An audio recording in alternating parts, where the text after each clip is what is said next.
ఇక్కడ మంత్రి హజారుద్దీన్ ఎస్ ఉత్తుత్తి మంత్ర అసలు మంత్ర పాపం ఆయన్ని మాత్రం మస్తు ట్రోల్ చేస్తున్నారు. ఉత్తుత్తి మంత్ర అని చెప్పేసి శాఖలు కూడా కేటాయించలేదని నిన్న మొన్న ఒకటే సోషల్ మీడియాలో ట్రోల్ అవుతా ఉన్నాయి.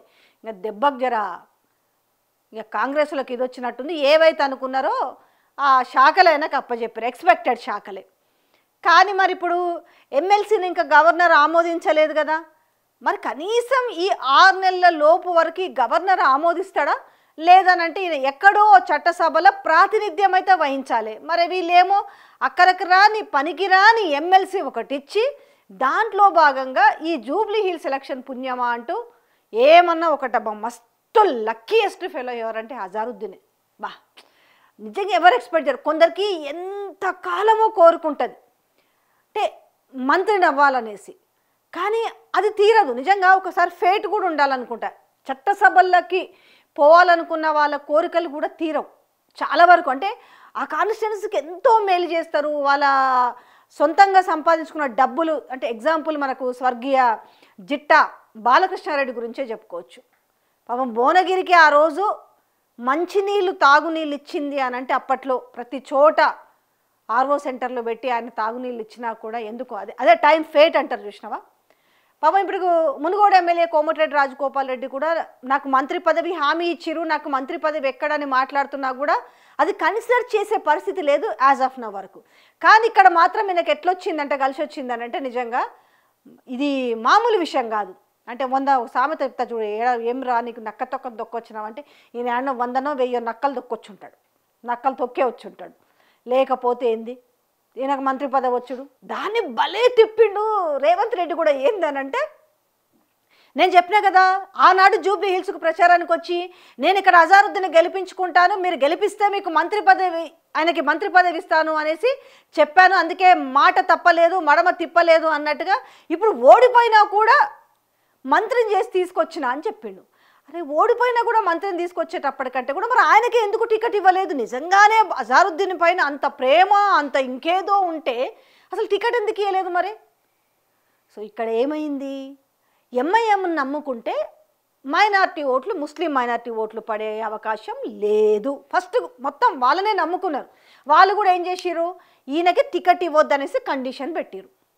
దాని తర్వాత ఏం చేసి టికెట్ ఇవ్వద్దంటే ఇవ్వాలి. ఆయన కనుక హజారుద్దీన్ కనుక టికెట్ ఇస్తే మాత్రం మేము ససే మీర సపోర్ట్ చేసే విషయమే లేదన్నారు. ఎందుకంటే ఇక్కడ జూబ్లీ హిల్స్లో ముస్లిం మైనార్టీ ఓట్లు అన్నవి ఎక్కువ ఉన్న విషయం అందరికీ తెలిసింది. ఇంకేం చేసిరు, ఆయన తీసుకుపోయి అక్కడ పడేసిరు, ఉత్తుత్తి ఎమ్మెల్సీలో పడేసిరు. దాని తర్వాత ఏమైంది, ఇక్కడ చూస్తేనేమో సర్వేలు చూస్తేనేమో ఏది చూసినా కూడా మొత్తం ముస్లిం మైనార్టీలు కాంగ్రెస్ పార్టీకి దూరం అవుతున్నారు అనే నేపథ్యంలో ఏం చేశారు, అప్పటికప్పుడు చక్రం తిప్పి ఇక కేసీ వేణుగోపాల్ దగ్గరకు ఇదేదో చేయకపోతే మంచిగా ఉండదు చెయ్యాలని చెప్పేసి, నిజంగా వీళ్ళకు మెదడు మోకాల్లో ఉంటుంది అనుకుంటా. చెయ్యాలనుకున్న వాళ్ళు ముందే చేయాలి. ఇప్పుడు సెకండ్ క్యాబినెట్ ఎక్స్పాన్షన్లో నిజంగా వీళ్ళకు ముస్లిం మైనార్టీల మీద అంత ప్రేమ ఉంటే అప్పుడే చేయాలి. సరే ఇక అయిపోయింది. ఇక్కడ పాపం హజారుద్దీన్ కూడా ఏంది, ఎప్పుడైతే ఏంది ఎట్లయితే ఏంది, నా అదృష్టం బాగుంది నేను మంత్రినైనా 6 నెలలు ఉంటానా 60 రోజులు ఉంటానా 600 రోజులు ఉంటున్నా పక్కన పెట్టు, మంచిగానే ఉంది. మంత్రి అయినాక ఏమైంది మరి, నేను మీకు అండగా ఉంటాను కాంగ్రెస్ పార్టీని గెలిపించాల్సింది అనాల్సింది పోయేసి బీఆర్ఎస్కి ఓటేస్తే నేను ఇక్కడికి రాను అంటున్నాడు.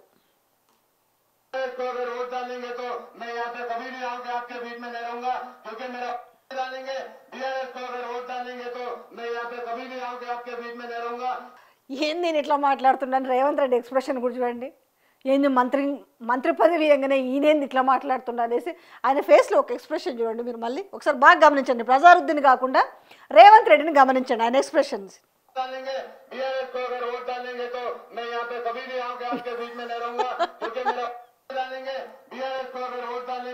సో ఇట్లుంది. ఇప్పుడు కంటోన్మెంట్ ఎగ్జాంపుల్ చెప్తుంటాడు ముఖ్యమంత్రి రేవంత్ రెడ్డి. ఈయనేం చెప్తున్నాడు, అసలు బీఆర్ఎస్కి ఓటేస్తాను నేను ఈ కాన్స్టిట్యున్సీకే రాను అంటాడు.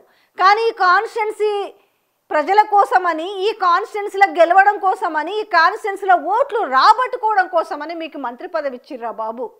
అందుకే ఆయన చెప్తున్నాడు ఏంది ఇట్లా మాట్లాడుతున్నాడు అన్నట్టుగా ఆయన ఎక్స్ప్రెషన్స్. సో ఎట్లున్నారంటే ఫ్రస్ట్రేషన్లా ఏం మాట్లాడుతున్నారో వాళ్ళకే తెలుస్తలేదు. అవకాశం మాట్లాడడానికి వచ్చింది, మన మైకు చేతిలో ఉందంటే ఏం మాట్లాడుతున్నారో అర్థం కాని పరిస్థితిలో ఉంది ఇవాళ అజారుద్దీన్ పరిస్థితి కూడా. ఆయనకు అదంతా అనవసరం, నాకేం సంబంధం. ఇప్పుడు జనరల్గా ఆయనకు కూడా ఉంటుంది, నాకు ఈ కాన్స్టిట్యున్సీ ఓటర్లు ఓట్లేస్తే నేను గెలిచి మంత్రిని అయినా నేను ఎందుకు లాయల్గా ఉంటా, నాకు మంత్రి పదవి ఎందుకు వచ్చింది, నా కేపబిలిటీ చూసి ఇచ్చిర్రు, అవసరం కొద్ది ఇచ్చిర్రు, కాబట్టి నాకేం అవసరం ఈ కాన్స్టిట్యున్సీ తోటి అవసరం అనుకుంటాడు ఆయన. సింపుల్ కదా. ఇప్పుడు రెండు ఉన్నాయి. ఇప్పుడు ఒకవేళ నీకు జూబ్లీ హిల్స్లో గెలిచే అవకాశం 100% లేదు, ఏదన్నా పరిస్థితిలో గెలుపొందింది అనుకోండి, నా క్రెడిట్లో వస్తుందా, నాకు అనవసరంగా. అప్పుడు కూడా ఏమంటారు, అయ్యో అజారుద్దీన్కి మంత్రి పదవి ఇచ్చారు కాబట్టి వచ్చింది అని అంటారు. లేదంటే నవీన్ యాదవ్ క్రెడిట్ పోతుంది, లేదంటే ముఖ్యమంత్రికి పోతుంది ఆ క్రెడిట్, నాకేమొస్తుంది బొంగులోది అనుకొని. అందుకేం చేస్తున్నాడు, వాళ్ళు గెలిస్తే నాకేంది, ఓడితే నాకేంది, నాకైతే మంత్రి పదవి వచ్చింది అన్నట్టుగా అజారుద్దీన్ తీరుంది.